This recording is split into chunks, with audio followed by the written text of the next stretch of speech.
Ketua BEM UI Melkisedek Huang mengaku diintimidasi setelah mengkritik putusan MK soal batas usia Capres-Cawapres yang menjadi jalan bagi putra Presiden Jokowi Gibran Rakabuming menjadi Cawapres pendamping Prabowo Subianto. Seperti apa sebenarnya intimidasi yang dialami Ketua BEM UI ini dan bagaimana juga sikap BEM UI terkait putusan MK? Kita tanyakan kepada Ketua BEM UI Melkisedek Huang. Malam Mas Melki. Selamat malam Mbak. Ya. Mas Melki, jadi sebenarnya intimidasinya ini dimulai dari kapan, Mas? Sejatinya kalau intimidasi yang dialami oleh teman-teman mahasiswa, teman-teman BEM UI itu terkait sikap-sikap kritisnya mahasiswa dari awal tahun sudah kita dapatkan lah gitu. Sejak awal saya menjabat jadi Ketua BEM UI di awal tahun 2023, beberapa kali teman-teman BEM itu kemudian diserang secara digital, ada yang diancam dalam tanda kutip disapu bersih ketika demonstrasi gitu. Bahkan akun Twitter BEM UI sampai hari ini masih diretas dan kita tidak tahu siapa yang meretas dengan kepentingan apa yang jelas sampai hari ini masih belum bisa diakses. Gitu. Ini pada saat setelah mulai protes MK? Kalau kemudian dikatakan sejak awal, artinya sejak awal semua kritisisme BEM UI itu dilakukan. Tapi sejak putusan MK kemarin memang ada beberapa serangan-serangan baru dengan upaya-upaya baru yang kami dapatkan, gitu Mbak. Bentuknya apa intimidasinya kalau tadi dikatakan ada bentuk sampai datang ke rumah? Ya betul, jadi di akhir bulan Oktober kemarin ada aparat keamanan gitu yang datang ke sekolah saya, sekolah SMA saya di SMA Negeri 1 Pontianak untuk menanyakan kepada beberapa rekan guru yang tidak bisa saya sebutkan namanya demi keamanan gitu, menanyakan Melki itu dulu di sekolah gimana, posisi rumahnya lebih tepatnya ada di mana gitu. Sejak sekolah dia bagaimana sih, sudah punya sikap seperti itu atau tidak gitu. Karena saya mengetahui kemudian ada upaya-upaya untuk masuk ke daerah asal saya, di tempat asal saya di Pontianak, saya telepon ibu. Ibu pun kemudian mengatakan bahwa betul tadi ada yang ke rumah gitu, satu orang berseragam tentara gitu, mengakunya Babinsa, satu orang lagi kemudian berseragam sipil gitu, maksudnya tidak berseragam aparat keamanan gitu, berbaju sipil. Orang biasa gitu dan, ya? berbadan tegap gitu, ya gitu, menanyakan soal Melki itu biasa kalau balik ke rumah, balik kampung itu bulan apa saja gitu. Melki itu di Depok, alamat kosnya ada di mana gitu. Dan juga kalau ibu sendiri tinggalnya berapa orang, ibu balik malam biasa jam berapa kalau paling malam, begitulah pertanyaannya gitu. Dan besar kemungkinan bagi saya ini upaya untuk penyebaran ketakutan saja Mbak gitu. Satu hari dilakukan atau hampir tiap hari sampai dengan sekarang? Sampai hari ini saya coba rutin tiap harinya menelpon ibu gitu sambil mengabarkan kabar-kabar kami yang sedang berjuang di Jakarta gitu. Kemudian ya saya sampai hari ini masih mendapati ibu baru sekali itu di hari itu juga yang didatangi gitu. Tapi kita belum bisa menjamin di masa-masa ke depan sehingga besok saya memutuskan untuk balik ke Pontianak, tanyain ke ibu langsung apa yang terjadi sebenarnya dan apa perasaan ibu saya gitu. Saya baca Melki juga sudah sempat lapor ke polisi. Kalau pelaporan belum kita lakukan, belum. Karena saya memilih untuk datang dulu ke rumah, ngelihat kondisi ibu dan mendengar ceritanya langsung, baru kemudian melaporkan kalau seandainya perlu memang dilaporkan. Jadi belum tahu ya sampai sekarang kira-kira siapa nih dugaannya yang mengintimidasi kamu dan teman-teman? Yang jelas ada yang menggunakan seragam kepolisian di sekolah Mbak, gitu. Dan juga ada yang menggunakan seragam tentara di rumah.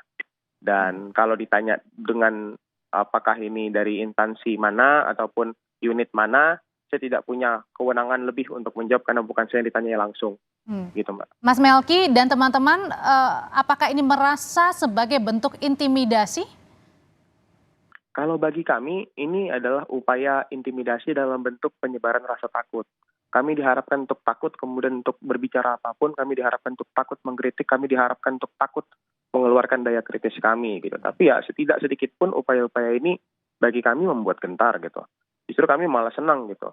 Kalau kami punya keyakinan bahwa semakin banyak ancaman yang kita lewatin, artinya kita berada di jalan yang benar. Kami senang berada di jalan yang benar dan akan dengan tidak takut terus berada di jalan ini begitu. Oke, kalau tadi Melki katakan ini merupakan bentuk intimidasi, membuat kami seakan-akan takut, padahal kami juga tidak takut begitu, semakin bersuara. Nah, apakah Melki dan teman-teman sudah ada rencana mungkin mau ngomongin ke siapa dengan bentuk intimidasi ini, Melki? Gimana maksudnya, ngomongin gimana Mbak? Iya, mungkin untuk bersuara bahwa oke, ada intimidasi yang kami rasakan pada saat kami memperjuangkan terkait dengan putusan MK ini. Sampai hari ini mah kita terbuka ya dengan media manapun, dengan unit manapun jika ingin bertanya terkait keadaan kami semua, kami sangat terbuka. Tapi yang saya harus titik beratkan ke semua media adalah kita mengabarkan ini bukan hanya karena Melki yang terancam, bukan hanya karena keluarga Melki, tapi saya juga dapat informasi bahwa banyak sekali rekan-rekan yang bergerak di sektor buruh, di kelas petani, kelas pekerja yang setiap harinya juga melakukan advokasi dan juga demonstrasi, kritik gitu, juga mengalami penyebaran rasa takut yang sama gitu. Jadi ini bukan tentang Melki saja, tapi tentang bagaimana ada yang salah dari konsepsi demokrasi itu dijalankan di Indonesia sampai semua orang yang berani berpendapat berbeda atau melakukan kritik itu kemudian harus dipotong-potong lidahnya dengan cara-cara yang tidak elok dan elegan. Oke. Mas Melki, kamu kan mengkritik, memprotes ya terkait dengan putusan MK. Apa sih sebenarnya dampak paling besar terkait dengan putusan MK ini sebagai kamu yang Kalau anak bagi muda? saya, Mbak ya, bagi saya generasi Z yang selalu dipandang apolitis, cengeng, generasi strawberry dan kawan-kawannya lah stigma-stigma jelek itu, justru dengan adanya putusan MK ini, saya jadi semakin yakin dan sadar bahwa generasi Z itu sebenarnya tidak seapolitis dan tidak seminim empati itu karena rupanya kita aware dengan kondisi putusan MK ini. Itu yang pertama. Yang kedua, bagi saya yang adalah seorang generasi Z juga, konstitusi itu harusnya jadi gerbang pengaman kita, Mbak. Gitu. Di konstitusi itu diatur cara menjalankan perekonomian bangsa itu bagaimana agar dia dapat bisa menghadirkan keadilan bagi rakyat Indonesia, kesejahteraan gitu. Di konstitusi itu diatur bagaimana tata cara hukum itu harus dilaksanakan dan dipraktekkan, ditegakkan dengan maksimal agar terjamin tuh 3 tujuan hukum kan, kepastian, keadilan, dan kebermanfaatan gitu. Di situ semua diatur tuh tata cara pengaman bagi generasi muda untuk menjalankan bangsanya ke depan gitu. Kalau kita yang generasi Z aja nggak ngomong nih, kalau konstitusinya lagi diinjak-injak, artinya kita nggak ngomong ketika ada gerbang pengaman kita yang sedang diinjak-injak Tapi oleh bukannya generasi muda intervensi kekuasaan di peradilan. merasa untung, Melki, dengan putusan ini kan? Gini Mbak, saya tadi udah sampaikan bahwa konstitusi itu gerbang pengaman bangsa kita gitu. Oke. Gerbang pengaman generasi Z, kedepannya kita nggak bisa menjamin apakah perekonomian selalu stabil. Kedepannya kita nggak bisa menjamin bahwa lapangan pekerjaan selalu banyak.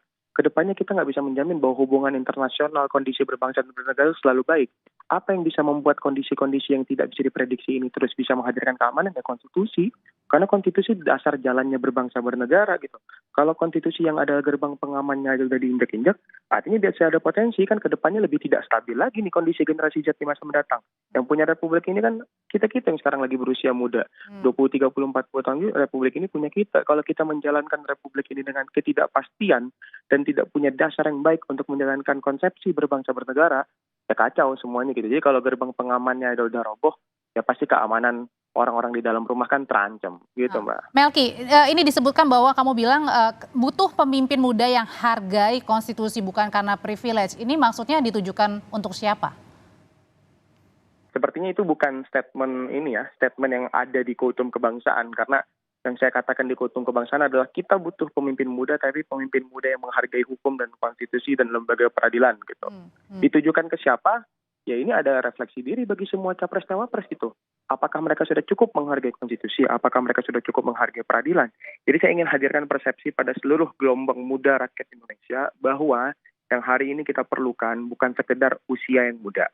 Jadi muda itu Mbak, kalau menurut perspektif saya, itu bukan soal angka dan usia, tapi soal pikiran-pikirannya.